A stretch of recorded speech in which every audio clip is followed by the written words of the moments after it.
बिस्मिल्लाहिर्रहमानिर्रहीम। अस्सलाम वालेकुम students. I am Bushra Parveen, subject specialist physics at Divisional Public School and College Sahiwal. This is your physics lecture number 6 of class 9th. And the today's topic is speed time graph of chapter number 2. Objectives. By the end of this lecture, students will be able to plot and interpret speed time graph, determine from the shape of the graph the state of the object, moving with constant speed or moving with uniformly changing speed. Determine the distance traveled by the moving body from the speed time graph. Topic को start करने से पहले इस topic से related previous knowledge को revise कर लेते हैं।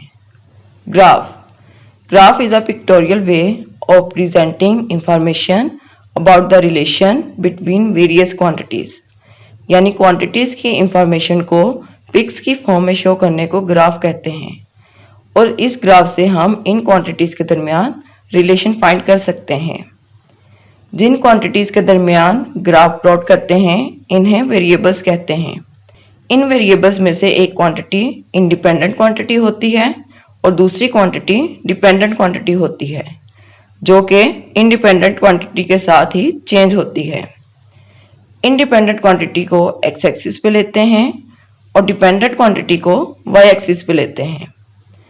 For example, distance time graph में टाइम इंडिपेंडेंट क्वांटिटी है, इसलिए इसे एक्स एक्सिस पे लेंगे, और डिस्टेंस डिपेंडेंट क्वांटिटी है, इसलिए इसे वाई एक्सिस पे लेंगे।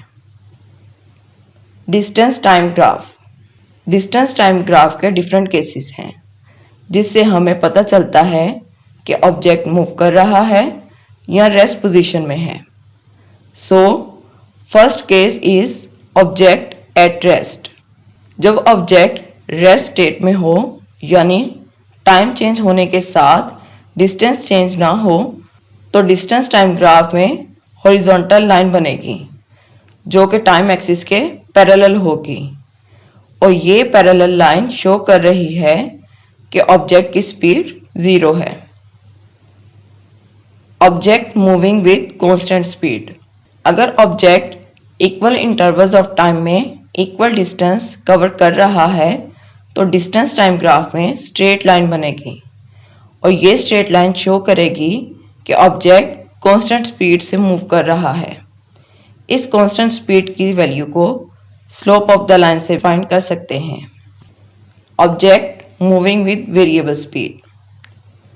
अगर object equal intervals of time में इक्वल डिस्टेंस कवर नहीं कर रहा तो डिस्टेंस टाइम ग्राफ में स्ट्रेट लाइन नहीं बनेगी, जो कि शो करेगी कि ऑब्जेक्ट कांस्टेंट स्पीड से मूव नहीं कर रहा बल्कि वेरिएबल स्पीड से मूव कर रहा है, और इस वेरिएबल स्पीड की वैल्यू को स्लोप ऑफ द टेंजेंट से फाइंड कर सकते हैं।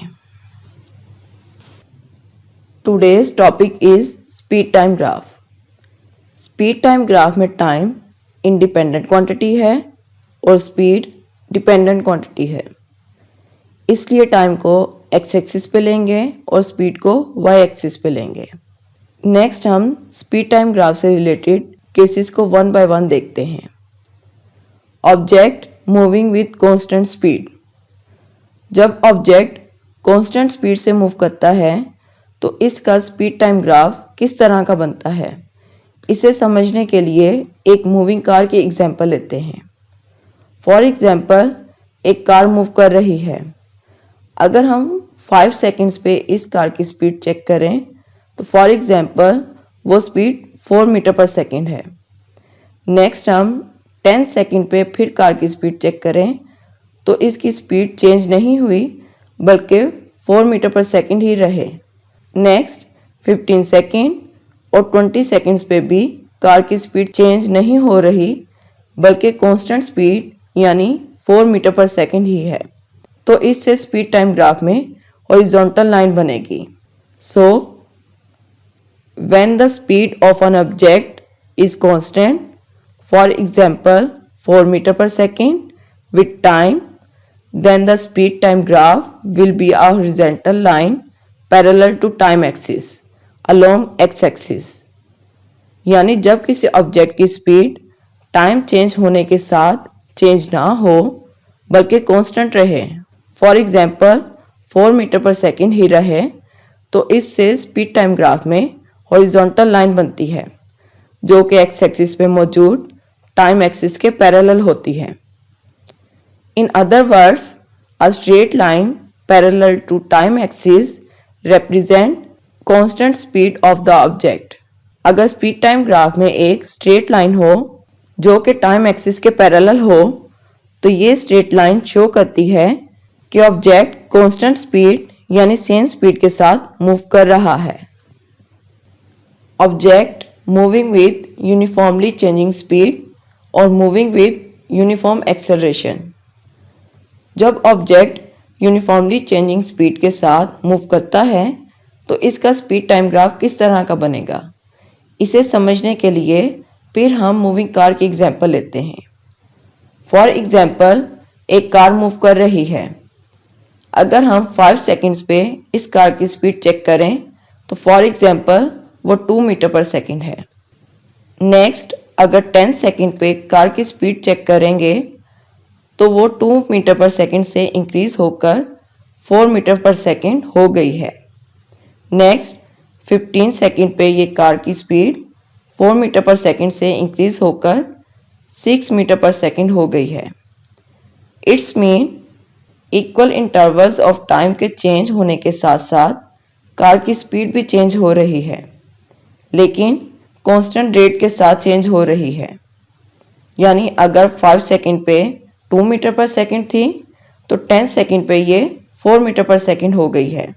इसी तरह 15 सेकंड पे 6 मीटर पर सेकंड हो जाएगी। अगर हम इन पॉइंट्स को मिलाएं तो इससे एक स्ट्रेट लाइन बनेगी। Let the speed of an object be changing uniformly. In such a case speed is changing at constant rate, so its speed time graph would be a straight line. यानी अगर object की speed constant rate के साथ change हो रही है तो speed time graph में स्ट्रेट लाइन बनेगी। स्पीड टाइम ग्राफ में स्ट्रेट लाइन शो कर रही है कि ऑब्जेक्ट की स्पीड चेंज हो रही है, लेकिन ये स्पीड यूनिफॉर्मली चेंज हो रही है, इसलिए यहाँ एक्सेलरेशन प्रोड्यूस होगा। क्योंकि स्पीड यूनिफॉर्मली चेंज हो रही है इसलिए ऑब्जेक्ट यूनिफॉर्म एक्सेलरेशन के साथ मूव करेगा। सो a straight line means that the object is moving with uniform acceleration। अगर हमने इस एक्सेलरेशन का मैग्नीट्यूड फाइंड करना हो तो वो स्लोप ऑफ द लाइन से फाइंड कर सकते हैं। सो slope of the line gives the magnitude of its acceleration. Next is distance travelled by a moving object. Speed time graph से हम ऑब्जेक्ट का डिस्टेंस भी फाइंड कर सकते हैं, यानी मोशन के दौरान ऑब्जेक्ट ने कितना डिस्टेंस कवर किया है। फॉर एग्जांपल, एक कार ने मूव करना स्टार्ट किया, इसकी स्पीड इंक्रीज हुई और एक पॉइंट पे इसकी स्पीड कांस्टेंट हो गई। फिर जब ब्रेक अप्लाई की तो कार की स्पीड डिक्रीज होते हुए 0 हो गई। अगर हमने ये फाइंड करना हो कि कार ने टोटल कितना डिस्टेंस कवर किया है तो हम इस स्पीड टाइम ग्राफ का एरिया फाइंड करेंगे और ये एरिया इसके डिस्टेंस को शो करेगा कि ऑब्जेक्ट ने कितना डिस्टेंस कवर किया है। So the area under a speed time graph represents the distance traveled by the object. If the motion is uniform, then the area can be calculated by using formula for geometrical shapes represented by the graph. अगर object की motion uniform है तो graph का area different geometrical shapes के formula को use करके find कर सकते हैं। ये था आज का टॉपिक। नेक्स्ट इस टॉपिक को रिकैप करते हैं। Speed time graph. In speed time graph, time is taken along x axis and speed is taken along y axis। Object moving with constant speed. अगर ऑब्जेक्ट कांस्टेंट स्पीड से move करे तो speed time graph में horizontal line बनती है जो कि time axis के पैरेलल होती है। यानी अगर स्पीड टाइम ग्राफ में स्ट्रेट लाइन हो जो कि टाइम एक्सिस के पैरेलल हो तो ये लाइन शो करती है कि ऑब्जेक्ट कांस्टेंट स्पीड के साथ मूव कर रहा है। Object moving with uniformly changing speed और मूविंग विथ यूनिफॉर्म एक्सेलरेशन। अगर ऑब्जेक्ट मूव कर रहा है और इसकी स्पीड कांस्टेंट रेट के साथ चेंज हो रही है तो स्पीड टाइम ग्राफ में स्ट्रेट लाइन बनेगी। क्योंकि स्पीड यूनिफॉर्मली चेंज हो रही है इसलिए ऑब्जेक्ट यूनिफॉर्म एक्सेलरेशन के साथ मूव करेगा और इस एक्सेलरेशन का magnitude slope of the line से फाइंड कर सकते हैं। Distance travel by a moving object. Speed time graph का एरिया फाइंड करने से मूविंग ऑब्जेक्ट का डिस्टेंस भी फाइंड कर सकते हैं कि ऑब्जेक्ट ने मोशन के दौरान कितना डिस्टेंस कवर किया। नेक्स्ट होम असाइनमेंट है जिसमें फर्स्ट पे मल्टीपल चॉइस क्वेश्चंस पूछे गए हैं। आपने इन एमसीक्यूज के करेक्ट ऑप्शंस को चूज करना है। First MCQ is if N object is moving with constant speed then its speed time graph will be a horizontal line. A option along time axis, B along speed axis, C parallel to time axis, D inclined to time axis. Second MCQ is the area under a speed time graph represents the A option constant speed of the object, B uniform acceleration of the object, C distance traveled by the object, D all of these. Third MCQ is the slope of the straight line in speed time graph gives the magnitude of A option force, B torque, C displacement, D acceleration. Next is topic से related questions हैं। So first question is sketch a speed time graph for a body moving with uniformly changing speed. How will you determine the acceleration of a body from this graph? Second question is what would be the shape of the speed time graph of a body moving with constant speed? Third question is how will you find the distance traveled by a moving object from the speed time graph? आपने इस assignment को learn भी करना है और अपनी notebooks पे right भी करना है। Thank you for watching.